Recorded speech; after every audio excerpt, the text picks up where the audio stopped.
ॐ सोमनाथाय नमः।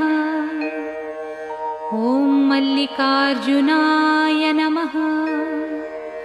ॐ महाकालेश्वराय नमः। ॐ ओंकारेश्वराय नमः। ॐ वैद्यनाथाय नमः। ॐ भीमशंकराय नमः। ॐ रामेश्वराय नमः। ॐ नागेश्वराय नमः। ॐ विश्वेश्वराय नमः।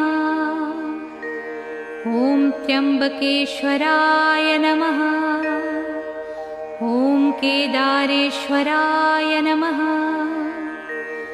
ॐ भुस्मेश्वराय नमः।